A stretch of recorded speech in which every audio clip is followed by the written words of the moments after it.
Pelaporan diajukan Andi terkait dugaan ijazah palsu S2 dan S3 penggugat ijazah Presiden ke-7 Joko Widodo, Rismon Sianipar, yang merupakan lulusan Universitas Yamaguchi. Hal itu diketahui lantaran warna ijazah S3 milik Rismon Sianipar terlihat berbeda. Andi menyebut polemik terkait ijazah ini sebagai maling teriak maling. Panggilannya Bang Bill ya, panggil topik Bilaki itu Bang Bill ini mengenai laporan yang tadi kita buat. Dan ini semuanya sudah ada mensreanya ya. Jadi kalau dikatakan selama ini maling teriak maling, inilah yang terjadi ya. Bahwasanya ini adalah sesuatu yang mereka lakukan mempolarisasi kehidupan masyarakat kita sehingga terbelah yang di bawah. Biar bagaimanapun kebenaran pasti akan menemukan jalannya. Pemirsa, Sindo Today kita awali dengan informasi polisi menangkap seorang remaja terduga pelaku pencurian kendaraan bermotor di wilayah kota Makassar, Sulawesi Selatan. Ya, pelaku ini ditangkap kurang dari 1 kali 24 jam setelah mencuri motor di teras rumah kos dengan membawa senjata tajam. Motor itu, motor apa lagi? Motor apa lagi? Pria menggunakan jaket biru ini merupakan pelaku aksi pencurian sepeda motor di wilayah Kecamatan Tamalate, Kota Makassar. Pelaku yang berusia 17 tahun ditangkap tim gabungan Resmo Polda Sulawesi Selatan dan Subden Bantis Datasemen Gegana Sat Brimob Polda Sulawesi Selatan di Jalan Bantoduri, Makassar. Pelaku melakukan aksi pencurian di sebuah rumah kos di Jalan Muhammad Tahir, Kota Makassar pada dini hari sekitar pukul 2:30 pagi, waktu setempat. Motor yang telah dilakukan kunci stang berhasil digondolnya dengan merusak kunci dengan cara mematahkan stang motor.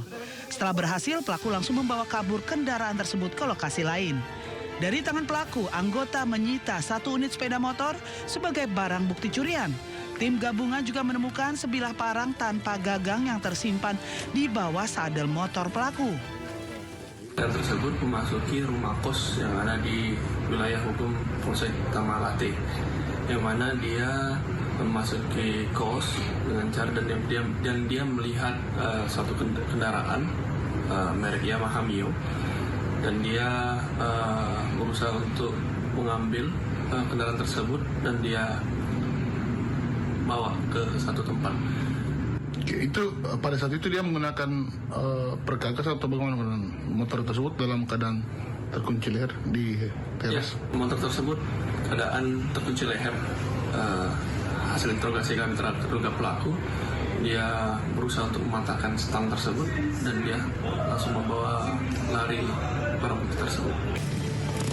Terduga pelaku beserta barang bukti langsung dibawa ke posko Resmob di Treskrimum Polda Sulawesi Selatan. Setelah dilakukan pengambilan data, pelaku diserahkan ke Polsek Tamalate untuk proses hukum lebih lanjut. Berdalih minta tolong diantar ke suatu tempat, komplotan pencuri motor di Sidoarjo, Jawa Timur melarikan motor milik korban yang dimintai tolong.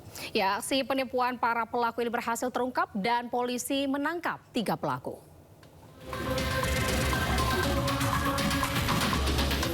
Setelah melalui proses pengintaian dan pengejaran, polisi akhirnya berhasil menangkap 3 pelaku komplotan tipu gelap motor yang biasa melakukan aksinya di wilayah Sidoarjo, Jawa Timur.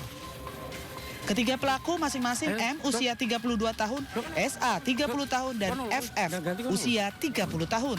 Ketiganya merupakan warga Surabaya dan berhasil ditangkap bersamaan di sebuah rumah kos di Sidoarjo, Jawa Timur, berikut dengan barang bukti sebuah motor yang diduga hasil kejahatan. Para pelaku melakukan aksinya dengan modus pura-pura minta tolong ke korban mengendarai motor untuk diantar ke suatu tempat guna menjenguk keluarganya yang sakit. Begitu diantar di tempat yang sepi, pelaku pura-pura pinjam motor untuk kemudian dibawa kabur. Dengan alih-alih ataupun dasar tentang pertolongan dari calon-calon korban. Dalam perjalanan, korban dipisah dengan cara mengoceng di suatu tempat yang sepi. Selanjutnya korban ditinggal dan pelaku membawa kabur motor korban. Guna kepentingan pemeriksaan lebih lanjut, saat ini ketiga pelaku tipu gelap motor ini telah berada di sel tahanan Polresta Sidoarjo. Dari Sidoarjo, Jawa Timur, Pramono Putra, iNews melaporkan. Pemirsa, seorang pengedar narkoba dibekuk polisi usai sebelumnya terlibat aksi kejar-kejaran di Mandailing Natal, Sumatera Utara. Ya, berdasarkan data dan polisi ini juga mengamankan 8 pelaku lain yang merupakan pengedar dan kurir narkoba. Tenang kau. Iya. Borgol. Kau jangan melawan. Kau pengedar. Bukan, Bang. Makanya kau bebas. Tenang aja kau. Tenang. Polisi berhasil membekuk pengedar narkoba setelah sempat berusaha kabur usai bertransaksi narkoba jenis sabu dengan pelanggannya. Pelaku berinisial RN sempat berusaha meronta saat ditangkap petugas karena mengelak tuduhan sebagai pengedar sabu. Namun, alibi pelaku terbantahkan karena petugas sudah mengintai gerak-gerik pelaku sejak dari rumahnya. Polisi juga berhasil menangkap 8 pelaku lainnya yang merupakan pengedar dan kurir narkoba. Turut disita sebanyak 171 gram sabu dan 24 kilogram ganja dari operasi kali ini. Selama bulan Januari 2026, barang bukti narkotika yang bisa kita ungkap, yang bisa kita sita adalah sebanyak 121,07 gram narkotika jenis sabu. Kemudian 24.725,93 atau 24,7 kilogram. Para pelaku penyalahguna narkoba yang ditangkap petugas terancam hukuman maksimal 20 tahun penjara. Upaya pemberantasan narkoba terus masif dilancarkan polisi guna menekan tindak kriminal lainnya yang semakin meresahkan. Pemirsa, seorang pegawai rumah sakit di Bekasi, Jawa Barat ditemukan tewas membusuk di kamar kontrakannya. Ya, korban ini diduga dibunuh oleh 2 pria yang baru dikenalnya.